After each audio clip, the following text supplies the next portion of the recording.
Good morning बच्चों। जैसे कि आपको पता है class 10th NCERT math practice set आपकी चल रही है। आज प्रैक्टिस सेट नंबर 20 है। यदि इसके पहले की प्रैक्टिस सेट आप ना देखे हो तो उस प्रैक्टिस सेट को आप जरूर देख लीजिए, क्योंकि बोर्ड की परीक्षा की दृष्टि से ये क्वेश्चन बहुत ही इंपॉर्टेंट है। चलिए चलते हैं, सीधे क्वेश्चन की ओर चलते हैं। यहाँ कह रहा एक शंकु की ऊंचाई 12 सेंटीमीटर, शंकु की ऊंचाई 12 सेंटीमीटर एवं त्रियक ऊंचाई 13 सेंटीमीटर हो तो शंकु की त्रिज्या क्या हो? कहने का तात्पर्य यह है, एक शंकु है, शंकु की ऊंचाई दी गई है, त्रियक ऊंचाई दी गई है, उसकी त्रिज्या की बात कर रहा है। तो सर्वप्रथम हम एक शंकु बनाते हैं। आप जानते हैं शंकु का आकार किस तरह से होता है, इस तरह से होता है। ये आपका शंकु हो गया, आप इसके बारे में भली भांति जानते हैं। और ये इसकी क्या हो गई, ऊंचाई हो गई, ये इसकी ऊंचाई हो गई। ये यहाँ लिख दीजिए आप ए बी सी डी। सारी चीजें आपको क्लियर हैं, उम्मीद है आपको दिख रहा है। तो अब यहाँ से ध्यान देंगे, ये आपको क्या कह रहा है, त्रियक ऊंचाई। त्रियक ऊंचाई को किससे व्यक्त करते हैं? आप जानते हैं त्रियक ऊंचाई को यल से व्यक्त करते हैं। ये यल हो गई, ये भी आपकी यल ही होगी, और ये आपकी ऊंचाई होती है। तो सारी चीजें, और त्रिज्या आपको कितनी दी गई है? त्रिज्या आपकी सी से बी है या ए से सी है। तो ध्यान से सुनेंगे, यहाँ ऊंचाई आपकी क्या है? ऊंचाई लिखेंगे आप ए बी सी, यहाँ लिखा गया, इसको आप ओ कर लीजिए, ये ओ हो गया, ये ओ हो गया। अब लिखेंगे आप क्या लिखेंगे? ओ सी बराबर क्या लिखेंगे? यच। और यच बराबर कितना लिखेंगे? ऊंचाई 12 सेंटीमीटर। 12 सेंटीमीटर ये क्या है? आपकी ऊंचाई है, ऊंचाई हो गई। इसके बाद आपकी त्रिज्या क्या है?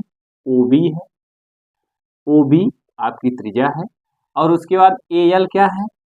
ए सी, ए सी क्या है आपका? ए सी आपका यल है। अब यल की वैल्यू कितनी दी गई है? 13 सेंटीमीटर दी गई, ये 13 सेंटीमीटर। ये अब आपकी त्रिज्या जो आएगी वो भी सेंटीमीटर में आएगी। ध्यान से सुनेंगे, एक शंकु है, शंकु की त्रियक लंबाई कितनी दी गई है? त्रियक लंबाई आपकी जो है 13 सेंटीमीटर दी गई है, ऊंचाई आपकी 12 सेंटीमीटर दी गई। तो ये देखिए ऊंचाई ये कितना दी गई है? 12 दी गई, और ये कितना दी गई है? 13 दी गई। अब यहाँ देखिए, ये एक त्रिभुज का निर्माण कर रहा है।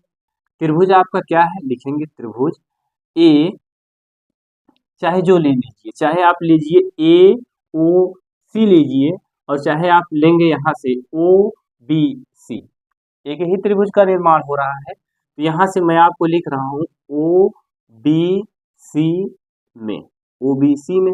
अब यहाँ आप जानते हैं ये भुजा जो तिर्यक लंबाई है, ये आपकी कर्ण है, ये ऊर्ध्वाधर ऊंचाई जो है ये आपका लंब है, और ये आपका क्या है? आधार है। यहाँ लिखेंगे आप पाइथागोरस प्रमेय से, पाइथागोरस प्रमेय।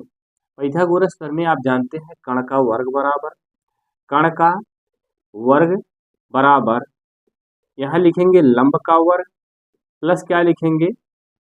आधार का वर्ग। ये हो गया।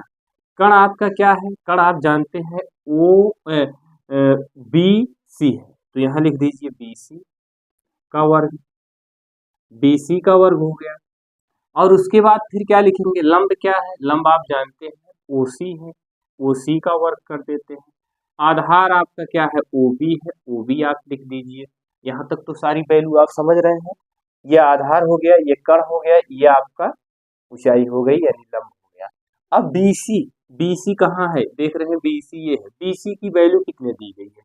एसी को आप बीसी भी लिख सकते हैं, क्योंकि जो ऊंचाई ये है वही ऊंचाई आपकी ये है, दोनों ऊंचाई आपस में बराबर है।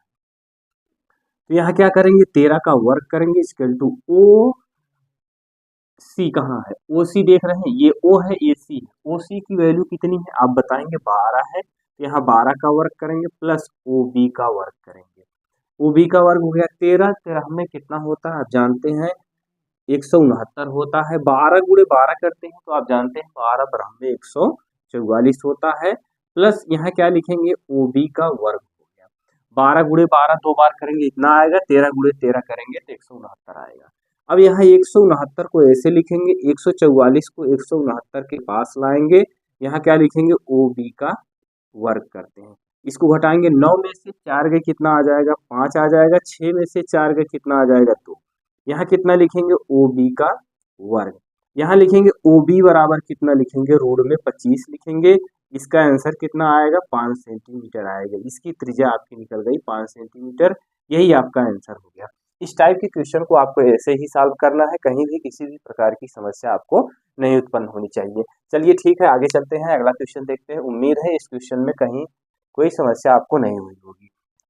तो आप जान रहे हैं 12 सेंटीमीटर आपकी ऊंचाई थी, 13 सेंटीमीटर त्रिज्या ऊंचाई थी। त्रिज्या आपकी ज्ञात करने के लिए कह रहा था, तो आपने एक त्रिभुज, ये शंकु बनाया। शंकु में आपने देखा एक त्रिभुज का निर्माण हो रहा था। त्रिभुज का निर्माण हो रहा था तो पाइथागोरस प्रमेय का उपयोग किया। कर्ण का वर्ग बराबर लंब का वर्ग प्लस आधार का वर्ग।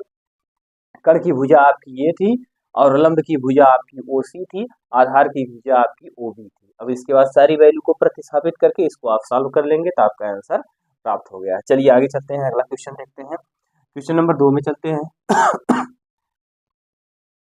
क्वेश्चन नंबर 2 में आपसे क्या कह रहा है, क्वेश्चन नंबर 2 में आपसे कह रहा है कि वृत्त की परिधि कितनी दी गई है, आप बताएंगे 44 सेंटीमीटर है। तो वृत्त की त्रिज्या क्या होगी, आप बताइए। इस टाइप के क्वेश्चन आपने सॉल्व भी किया होगा, तो इसमें आप कैसे इसको सॉल्व करेंगे। वृत्त की परिधि, वृत्त की परिधि देखिए कितना दिया गया है, ये 44 दिया गया है। यहाँ आप लिखेंगे वृत्त की परिधि, यहाँ लिखेंगे वृत्त की परिधि। वृत्त की परिधि क्या होता है, 2 पाई आर होता है। परिधि कितना दिया गया है, परिधि आपका दिया गया 44 सेंटीमीटर। तो परिधि के स्थान पे आप 44 लिख दीजिए। 2 गुणे पाई की वैल्यू कितनी होती है, आप जानते हैं पाई की वैल्यू होती है 22/7, 22/7। अब यहाँ पूछा क्या है, त्रिज्या ज्ञात कीजिए। तो त्रिज्या यही है, त्रिज्या आर को ऐसे लिख देते हैं। ध्यान से सुनिएगा आप, यहाँ 44 को ऐसे लिख लीजिए और 22 दूना कितना होगा 44, आर बटे कितना हो गया 7। इसके नीचे आप 1 मान लीजिए। 1 का गुणा आप जानते हैं जिस संख्या के नीचे कुछ नहीं रहता है हर में 1 मान लेते हैं। 1 का गुणा 44 में करेंगे, यहाँ लिखेंगे 44 आर बराबर, इसका गुणा इसमें करेंगे 44 गुणे कितना करेंगे 7। ध्यान से सुनेंगे, इस 1 का गुणा 144 में किया तो 144 आर हो गया। इस 7 का गुणा 44 में किया गया 44 हो गया। 44 गुणे 7 हो गया। आर बराबर कितना लिखेंगे आप, 44 गुणे कितना लिखेंगे 7 बटे कितना करेंगे आप 44 करेंगे। ये 44 ये 44 यहाँ से कैंसिल हो गया। आर बराबर आपका कितना आ गया 7 सेंटीमीटर आ गया। उम्मीद है आपको यहाँ तक किसी भी प्रकार की कोई समस्या आपको उत्पन्न नहीं हुई होगी। आर की वैल्यू कितनी आ गई 7 सेंटीमीटर। ये त्रिज्या की बात कर रहा था। तो आपको पता होगा जब वृत्त की परिधि की बात करें, त्रिज्या की बात करें, तो परिधि आप जानते हैं वृत्त की परिधि 2 पाई आर होता है। ये आपका फार्मूला है। परिधि आपका 44 दिया गया है तो परिधि के स्थान पे 44 लिखेंगे। इसका सूत्र होता है 2 पाई आर। 2 पाई आर लिखा गया, 44 को यहाँ लिखा गया, 2 को यहाँ लिखा गया, पाई की वैल्यू 22/7 होती है, यहाँ आर लिखा गया। फिर हमने क्या किया, 1 का गुणा 44 में किया, 44 आर हो गया, और उसके बाद 7 का गुणा 44 में किया, 44 गुणे 7 हो गया। फिर ये गुणा किया, आर बराबर 44 गुणे 7 बटा 44 हो गया। 44 44 कैंसिल हो गया, आर बराबर 7 सेंटीमीटर आपका प्राप्त हो गया। उम्मीद है आपको किसी भी प्रकार की कोई आपको असुविधा नहीं हो रही। चलिए आगे चलते हैं, अगला क्वेश्चन देखते हैं। अगले क्वेश्चन में आपसे क्या कह रहा है, क्वेश्चन नंबर 3 में चलते हैं। क्वेश्चन नंबर 3 में आपसे कह रहा है समांतर श्रेणी। अब समांतर श्रेणी से बहुत सारे क्वेश्चन को आपने सॉल्व किया होगा। इस क्वेश्चन को जरा आप बताइए कमेंट में कितना आंसर इसका प्राप्त हो रहा है। समांतर श्रेणी 1 3 5 डैश डैश का 5वां पद ज्ञात करने के लिए कह रहा है। 5वां पद, अगर हम समांतर श्रेणी का 5वां पद आपसे पूछते हैं तो आप डायरेक्ट हमें बताएंगे 5वां पद समांतर श्रेणी का a+4d होता है। अब a+4d कैसे होता है, तो जब हम चैप्टर आपको सॉल्व करा रहे थे तो वहाँ हमने आपको बताया था कि 5वां पद पूछेगा तो आप a+4d बताएंगे, 6वां पूछेगा a+5d बताएंगे। इस तरह से हमने सारी वैल्यू आपको बताया था कि पद के बाद बात जब भी करेगा तो आप इसको ऐसे ही बताएंगे। उम्मीद है आप चैप्टर बहुत बढ़िया से पढ़े हैं और आपको समझ में भी आ रहा है। नहीं समझ में आ रहा है तो एक बार उस वीडियो को हमारी जरूर देख लीजिए जहां हम आपको ये सब सारी चीजें पढ़ाए हैं। समांतर श्रेणी कितना कर रहा है, 1 3 5 डैश डैश का 5वां पद पूछ रहा है। 5वां पद आपका कितना होगा, तो आप यहाँ से लिखेंगे a बराबर कितना लिखेंगे 1 और d बराबर कितना लिखेंगे आप, d आप जानते हैं दूसरे पद में से पहले पद को घटा देते हैं तो सर्वांतर प्राप्त हो जाता है। तो d दूसरा पद 3 है, पहला पद कितना है 1 है, कितना आ गया, डी आ गया। यन बराबर आप कितना लिखेंगे, यन बराबर आपको देखिए यहाँ दिया गया है पांचवा पद, वह शब्द अगर लगा है तो समझ लीजिए यन की वैल्यू आपको दी गई है। यन बराबर कितना लिखेंगे, 5। हमने कहा समांतर श्रेणी का यह पांचवा पद आप डायरेक्ट लिखना चाहते हैं तो ए प्लस कितना लिखेंगे, 4d। आप इसी पे सॉल्व कर देंगे, हो जाएगा। और नहीं तो आप इसका सूत्र लिखना चाहते हैं T N equal to A plus N minus 1d, ये हो गया। अब टी एन का मान कितना है, 5 है, यहाँ लिखेंगे ए प्लस एन की वैल्यू कितनी है, 5 है, और उसके बाद यहाँ टी लिखेंगे। यहाँ से ध्यान से सुनेंगे, ए प्लस 5 में से 1 घटाएंगे कितना आ जाएगा, 4 आएगा, यहाँ 4 हो गया, ये टी। कोई दिक्कत आप बताएंगे, किसी भी प्रकार की समस्या नहीं है। ये देखिए पांचवा पद का है तो ए प्लस 4d आ गया, इसी तरह से छठवां पद का है तो ए प्लस 5d आ जाता। तो अब देखिए यहाँ से आप सूत्र में लिख दीजिए, ए की वैल्यू कितनी है, 1 है, 1 प्रतिस्थापित करेंगे, यहाँ 4 को आप ऐसे लिखेंगे। डी की वैल्यू आपको कितनी दे रही है, डी की वैल्यू आपने देखिए सर्वांतर जो निकाला है 2 बार प्राप्त किए हैं, जब 2 प्राप्त किए हैं यहाँ 2 लिखेंगे, इसके बाद यहाँ 1 लिखेंगे, 4 दूनिया कितना होगा, 8 होगा, और 8 में 1 जोड़ेंगे कितना आ जाएगा, 9 आ जाएगा। यही आपका आंसर हो गया। इस टाइप के क्वेश्चन को आपको ऐसे ही सॉल्व करना है। आप चाहे डायरेक्ट रखिए ए प्लस 4d, लेकिन ये सब सारी चीजें आपको याद होनी चाहिए। 10वां पद कहेगा ए प्लस 9d होगा, अगर 21वां पद कहेगा ए प्लस 20d होगा। तो ये सब सारी चीजें हमने आपको बताया था कैसे ये मान इसकी वैल्यू ये हो जाती है, उसको आप देख लीजिएगा। तो चलिए आगे चलते हैं, अगला क्वेश्चन देखते हैं। क्वेश्चन नंबर 3 हो गया, क्वेश्चन नंबर 4 में चलते हैं। तो क्वेश्चन नंबर 4 आप देख रहे हैं, इस टाइप के क्वेश्चन आपने बहुत सॉल्व किया होगा, लेकिन आज इसको आप सॉल्व करके हमारे पास कमेंट करेंगे कितना आंसर इसमें आपको प्राप्त हो रहा है। देखिए यहाँ दिया गया है बिंदु, अब तक आपने जो बिंदु पढ़ा था, जैसे 2,3 पढ़ लिए और 5,6 पढ़ लिए, 2 बिंदुओं के बीच की दूरी ज्ञात करने के लिए कहा था, लेकिन आज ये दे दिया sine cos theta comma sine theta, एक बिंदु दे दिया, दूसरा बिंदु लिख दिया sine theta minus cos theta के बीच की दूरी। जिस तरह से इसके पहले के सारे क्वेश्चन आपने सॉल्व किया है उसी तरह से सॉल्व करना है, आपको परेशान होने की जरूरत नहीं है। साइन लिखे चाहे कास लिखे चाहे एक्स वाई लिखे चाहे जो भी लिखे, आप क्वेश्चन को आप दूरी का फार्मूला वही लगाएंगे जो दूरी के फार्मूले का सूत्र आप पढ़ते चले आ रहे हैं। तो चलिए ठीक है, यहाँ देखते हैं, यहाँ कितना दिया गया, 2 बिंदु। 2 बिंदु का मतलब पहले आप एक रेखा खींच लीजिए, ये हो गया, ये इस बिंदु को मान लेते हैं ए, इस बिंदु को मान लेते हैं बी, ये हो गया। अब इस बिंदु पे यहाँ ए के स्थान पे लिखेंगे कास थीटा, कामा लगा के लिखेंगे साइन थीटा, ये बिंदु ए के निर्देशांक है। बिंदु बी के निर्देशांक क्या है, आप लिखेंगे यहाँ क्या, sine theta comma minus cos theta. अब ध्यान से सुनने की बात आपको ये है, अगर इसमें हम पूछते हैं x1 कौन सा है, y1 कौन सा है, x2 कौन सा है, y2 कौन सा है, तो इतना तो आपको आज प्रैक्टिस सेट 20 हो गया। यदि आप लगातार हमारे वीडियो में बने हुए हैं तो ये प्रैक्टिस सेट आप स्वतः सॉल्व कर लेंगे, कहीं भी किसी भी प्रकार की कोई समस्या नहीं है इस क्वेश्चन में। अगर 20 प्रैक्टिस सेट लगातार आप देख रहे हैं तो ध्यान से सुनेंगे, इसको क्या कहेंगे, इसको x1 कहेंगे, इसको क्या कहेंगे, x2 कहेंगे, इसको x1 y1 कहेंगे, इसको क्या कहेंगे, x2 कहेंगे, इसको y2 कहेंगे। अब दूरी का फार्मूला क्या होता है आप जानते हैं, इस तरह से होता है x2 माइनस x1 का होल वर्ग प्लस y2 माइनस y1 का होल वर्ग, यही आपके दूरी का फार्मूला का सूत्र है, ये 2 हो गया। अब देखिए यहाँ लिखेंगे क्या, x2 की वैल्यू कितनी है, x2 की वैल्यू आप जान रहे हैं साइन है, तो यहाँ आप क्या लिखेंगे, साइन थीटा लिखेंगे, माइनस x1 की वैल्यू क्या है, कास थीटा लिखते हैं, कास थीटा हो गया, पूरे का होल वर्ग हो गया, प्लस y2 कितना दिया गया है, आप देख रहे हैं y2 माइनस में दिया गया, कितना दिया गया, कास थीटा दिया गया है। तो अच्छा ये बताइए, आप इसको ऐसे भी लिख सकते हैं क्या, इसको आप जो है मान लीजिए x1, चलिए ठीक है लिख देते हैं। आप यहाँ क्या लिखेंगे, कास थीटा लिखेंगे, और उसके बाद माइनस क्या लिखेंगे, साइन थीटा लिखेंगे, ये हो गया, पूरे का वर्ग हो गया। अब आप इसको ऐसे रूट में लगाएंगे, अब आप इसका विस्तार कर दीजिए, विस्तार करने का मतलब आप a माइनस बी के होल वर्ग का विस्तार कर दीजिए, समझ रहे हैं आप।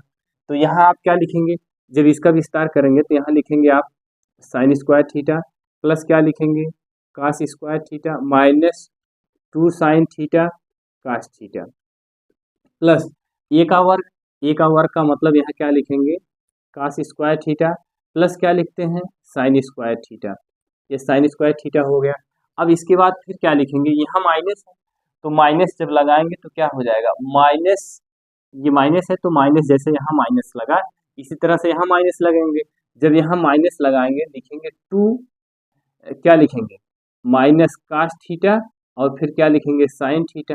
ये तो चलिए ठीक है, यहाँ तो थोड़ी असुविधा हो रही है लिखने में, मैं इसको नीचे लिख रहा हूँ यहाँ। ये एक बार इसको पुनः यहाँ से मैं मिटा के यहाँ से ध्यान देंगे, विस्तार वही रहेगा, छोटा छोटा इस बार मैं लिखूंगा।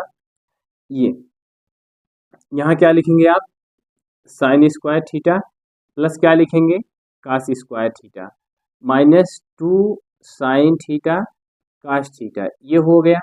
अब इसके बाद प्लस का निशान लगाएं। प्लस का निशान लगाने के बाद आप यहाँ भी वही फार्मूला लगाएंगे। कौन सा, जो फार्मूला आप इसके पहले पढ़ते चले आए हैं। तो यहाँ ध्यान दीजिएगा, यहाँ कितना लिखेंगे आप, यहाँ लिखेंगे कास स्क्वायर थीटा प्लस कितना लिखेंगे, sine square theta, minus minus two A B होता है, ए बी का मतलब ये और ये होता है, यही तो होता है। अब यहाँ माइनस माइनस क्या हो जाएगा, प्लस हो जाएगा। प्लस क्या लिखेंगे, two cos theta sine theta, ये यहाँ समझ में आ गया। अब इसके बाद ध्यान देंगे, ये two sine theta cos theta minus में है, ये two sine theta cos theta plus में है। अगर यहाँ आपको असुविधा हो रही है ये कैसे आ गया, तो मैं यहाँ आपको थोड़ी देर के लिए मैं यहाँ a माइनस बी का होल वर्ग का विस्तार करके आपको बता रहा हूँ, ध्यान से सुनेंगे। लिखेंगे a का वर्ग, a का वर्ग का मतलब कितना है, a माइनस में है तो a का वर्ग माइनस में हो गया, प्लस b का वर्ग होता है तो यहाँ b का वर्ग आप ऐसे लिखेंगे, सूत्र में b का वर्ग होता है ना। अब कहोगे ये माइनस में तो ये भी माइनस में होगा, ये आप सूत्र पढ़ते चले आए हैं, आपने सूत्र यही पढ़ा है, a माइनस बी का होल वर्ग, यही पढ़े हैं आप, a का वर्ग धन b का वर्ग माइनस टू ए बी, यही तो पढ़े हैं। अब देखिए जब a का वर्ग करेंगे तो ये वर्ग, ये वाला ये प्लस में है और ये माइनस में है, तो ये इसको हमने ऐसे कर दिया, फिर प्लस होता है, b ये माइनस में तो ये भी माइनस में, यहाँ b का वर्ग हो गया, फिर यहाँ माइनस होता है तो यहाँ माइनस लिखते हैं, टू लिखते हैं तो यहाँ टू लिख दिया गया। ए की वैल्यू कितनी है, ए की वैल्यू यहाँ माइनस ए दी गई है, ए लिखते हैं। और उसके बाद बी, ये देखिए यहाँ से ये बी लिखा गया है तो यहाँ से ये बी लिखेंगे। अब जब इसका गुणा करेंगे, ये इसी सूत्र पे हमने इसको विस्तार किया, आपको समझ में आ रहा होगा। अब इसके बाद फिर जब इसका विस्तार करेंगे तो यहाँ कितना लिखेंगे, ये इसका लिखेंगे ए स्क्वायर, इसका क्या लिखेंगे बी स्क्वायर। ये बताइए ये ऋण मिला के धन होगा कि नहीं, टू ए बी होगा कि नहीं होगा, आप बताएंगे होगा। बस यही इतना करना था इसमें, और नहीं तो आप इसके बिंदु को चेंज कर दीजिए। बिंदु को चेंज करने का मतलब ये हुआ, इसको आप x1 मान लीजिए, इसको y1 मान लीजिए, इसको x2 मान लीजिए, इसको y2 मान लीजिए, दोनों बेस से हम आपको बता दे रहे हैं, कंफर्म कर दे रहे हैं, वही आएगा, परेशान मत होइए।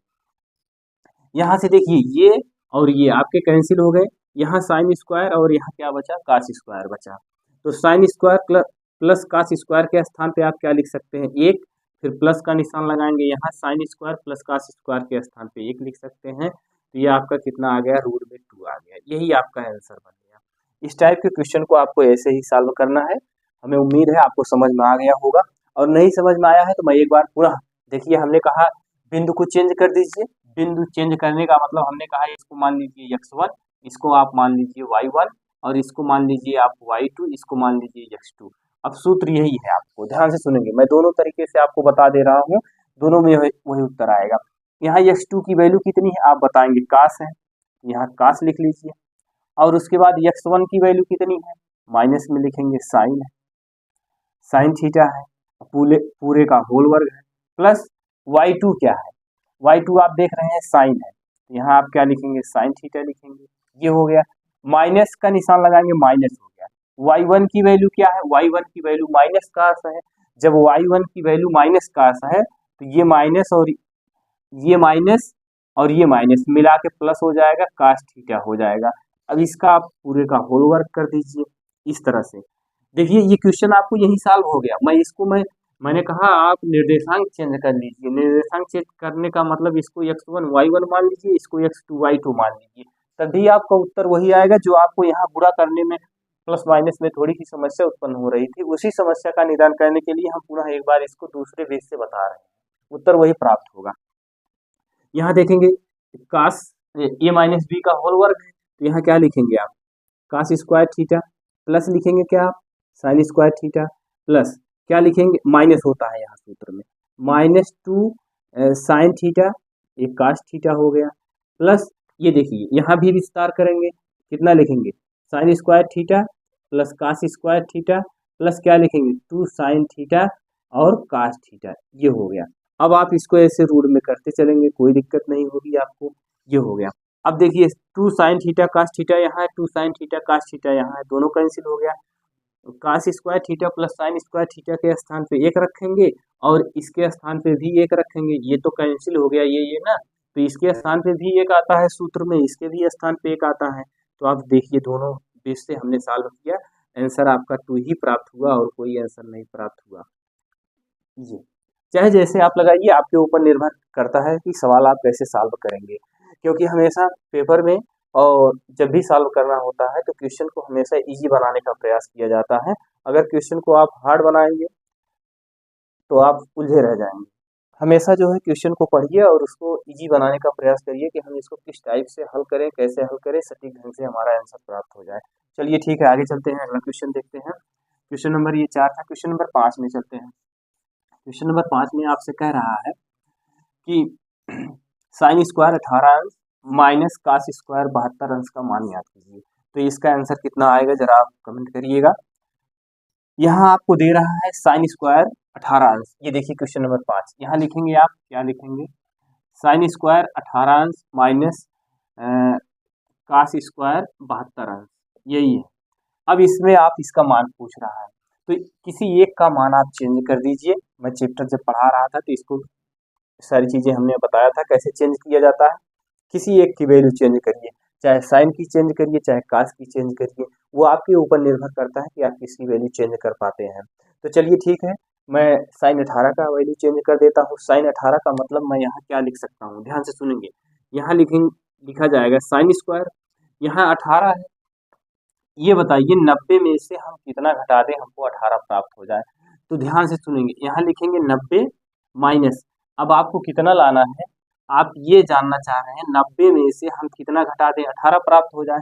तो आपको ये तो पता नहीं चल पा रहा है हम कितना घटाएं 18 प्राप्त हो जाए, तो आप ऐसा करिएगा 90 में से ही 18 घटा दीजिएगा। बात समझ रहे हैं कि नहीं, यहाँ 90 लिख लीजिए, 18 घटा दीजिए, यहाँ कितना होगा, यहाँ 2 हो गया, यहाँ कितना हुआ 8, 8 में से 1 कितना हो गया 7, यानी जब 72 घटा देंगे, ध्यान से सुनिएगा, 90 अंश में से 72 जब घटाएंगे तो कितना आएगा, 18 आएगा। साइन 18 अंश प्राप्त हुआ कि नहीं, आप बोलेंगे प्राप्त हुआ, बस ऐसे करना है। अगर आप नहीं कर पा रहे हैं तो जो संख्या दी गई है उसी संख्या को 90 में से घटा दीजिए। जैसे हमने कहा ये 90 अंश है, अब हमको नहीं पता चल पा रहा है कि यहाँ 18 कैसे आएगा, तो हमने कहा आपको 90 में से ऐसी कौन सी संख्या घटा दें कि 18 प्राप्त हो जाए, तो 90 में से ही हमने 18 घटा दिया, जब 18 घटा दिए तो 72 आ गया। अब अगर आप 90 में से 72 को घटाएंगे तो आपको यही ऊपर साइन स्क्वायर 18 अंश प्राप्त होगा। यहाँ कितना लिखेंगे आप, यहाँ आप लिखेंगे कास स्क्वायर 72 अंश। ध्यान से सुनिएगा, आप जानते हैं sine square, sine 90 minus theta, चतुर्थांश की बात आ गई यहाँ। तो चतुर्थांश हमने चतुर्थांश की एक वीडियो हम अलग से बनाए, उसको आप देख लीजिए कैसे किसमें कन्वर्ट होता है, किसमें प्लस होता है, किसमें माइनस होता है। आप जानते हैं साइन 90 माइनस थीटा ये प्रथम चतुर्थांश में है। प्रथम चतुर्थांश में सभी क्या होते हैं, पॉजिटिव होते हैं और परिवर्तन होता है। अब साइन का परिवर्तन किस में होगा, आप बताएंगे कास में होगा। तो आप यहाँ थोड़ा सा देख लीजिएगा, साइन 90 माइनस थीटा, तो 90 माइनस थीटा आप जानते हैं क्या होता है, कास थीटा होता है। थीटा का मतलब ये हो गया। अब ऐसे यहाँ स्क्वायर में दिया गया है, तो cos square sine square 90 minus theta का जब इसको हम चेंज करेंगे तो लिखेंगे कास स्क्वायर 72 अंश, माइनस यहाँ क्या लिखेंगे, इसको तो हमने चेंज ही नहीं किया, हमने कहा आप एक चेंज करिए, चाहे साइन को चेंज करिए चाहे कास को चेंज कर दीजिए।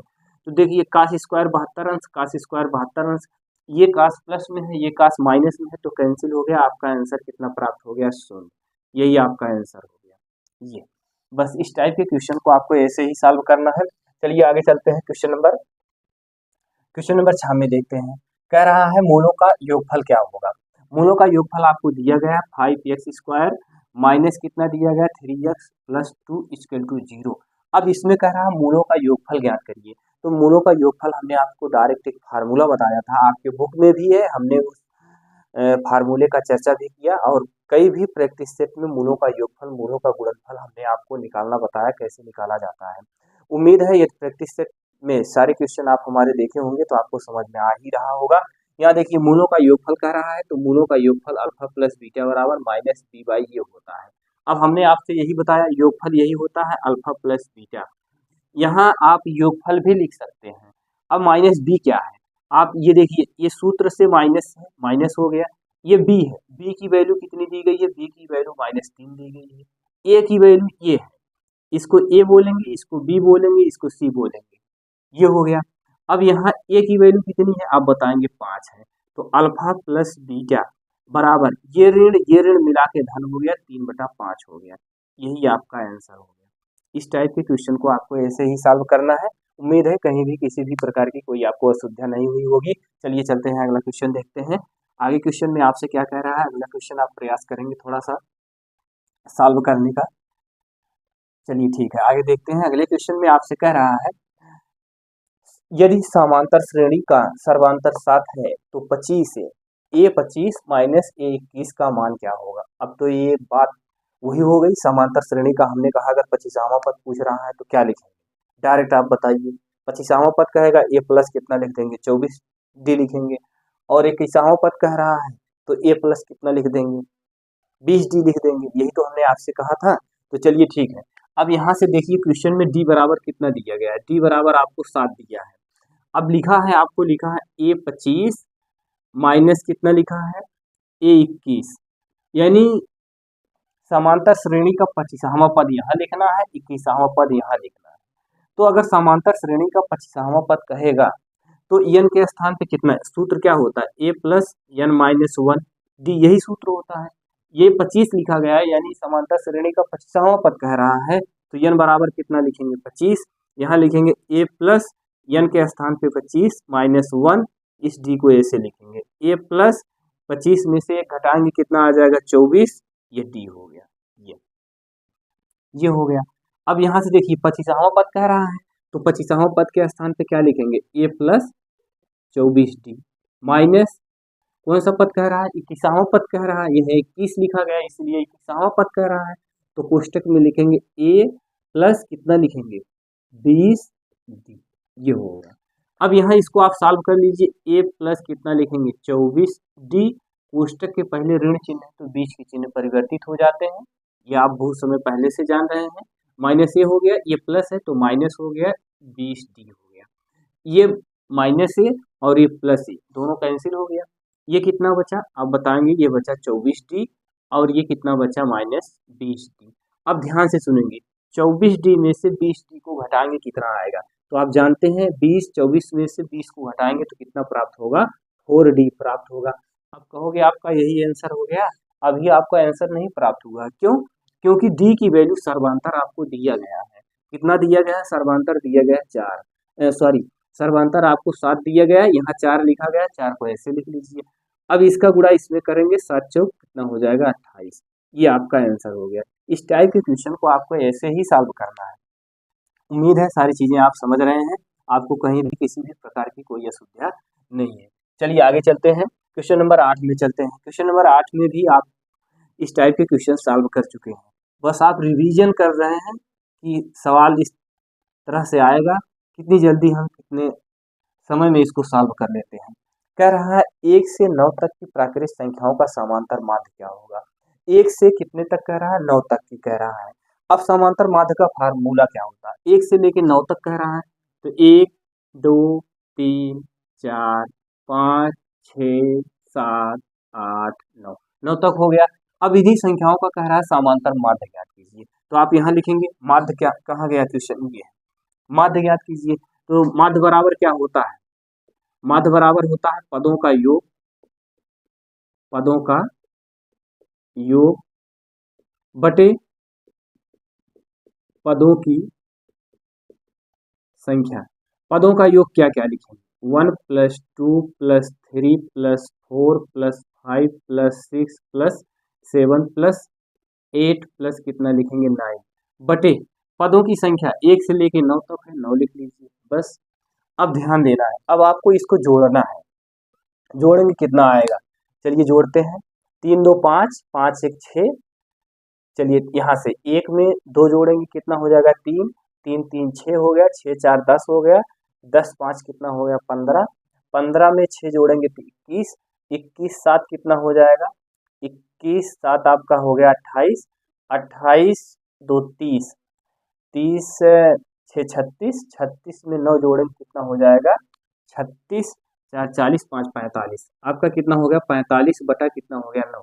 इन सब सारी संख्याओं को आप जोड़ेंगे तो 45 होगा बटे 9 हो गया, 9 के 9, 9 बचे 45, आपका यही 5 आंसर हो गया। ये इस टाइप के क्वेश्चन को आपको ऐसे ही सॉल्व करना है। तो आगे चलिए क्वेश्चन नंबर 9 को देखते हैं।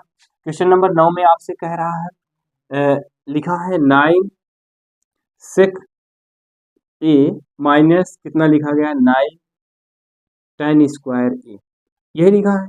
अब ध्यान देने की बात यह है, आप एक फार्मूला पढ़ें, sec square theta minus tan square theta, ध्यान से सुनेंगे। Sec square theta minus tan square theta आपका होता क्या है, आप जानते हैं sec square theta minus tan square theta आपकी वैल्यू कितनी होती है 1 होती है। ये आपका क्वेश्चन यहाँ से मैं ये देखिए ध्यान से सुनेंगे, sec square theta minus tan square theta बराबर क्या होता है 1। अब थीटा के स्थान पे ये थीटा है, यहाँ ए लिखा गया, ये थीटा है तो यहाँ ए लिखा गया। अब कहोगे यहाँ 9 9 लिखा गया, तो इसको क्या करते हैं, सिंपल सी भाषा में 9 को आपको कॉमन कर लेना है, कुछ नहीं करना है। यहाँ क्या लिखेंगे, आप लिखेंगे सेक स्क्वायर ए माइनस क्या लिखेंगे tan स्क्वायर ए लिखेंगे। अब ये बताइए इस सूत्र के रूप में ये क्वेश्चन आपका बना कि नहीं बना, आप बोलेंगे बन गया है, सिंपल सी भाषा में। सिर्फ क्या करना है, यहाँ थीटा था यहाँ थीटा था, वही थीटा के स्थान पे यहाँ ए है, तो यहाँ क्या लिखेंगे 9 कोष्टक में लिखेंगे 1, तो कितना हो जाएगा 9 आपका आंसर हो गया। ये इसको आपको ऐसे ही सॉल्व करना है। अब यहाँ क्वेश्चन नंबर 10 में चलते हैं। क्वेश्चन नंबर 10 में आपसे क्या कह रहा है, आपका कह रहा है दो लगातार संख्याओं का मासा क्या होता है, दो लगातार संख्याओं का मासा क्या होता है। क्वेश्चन नंबर 10 में ध्यान से सुनेंगे, कह रहा है दो लगातार संख्याओं का मासा क्या होता है। चलिए पहले लगातार दो संख्या हम लिख देते हैं, एक संख्या ये हो गई, एक संख्या ये हो गई। मासा क्या होता है, जो दोनों में मिलता है वही तो मासा होता है। अगर एक का हम गुणनखंड करेंगे एक एक के एक होगा, दो का गुणनखंड करेंगे दो एक के दो होगा, एक एक के एक होगा। अब बताओ दोनों में मिल क्या रहा है, यहाँ एक मिला यहाँ एक मिला कि नहीं मिला। तो यानी कोई भी संख्या है, अगर दो संख्या लगातार कह रहा है, कोई भी दो संख्या आप लीजिए, उन दोनों संख्या में यदि आपसे पूछता है इसका मासा क्या होगा, तो सदा उसका मासा क्या होता है 1 होता है। तो यहाँ आप क्या लिखेंगे 1 लिखेंगे। जैसे एक उदाहरण हमने दे दिया 1 और 2 का दे दिया।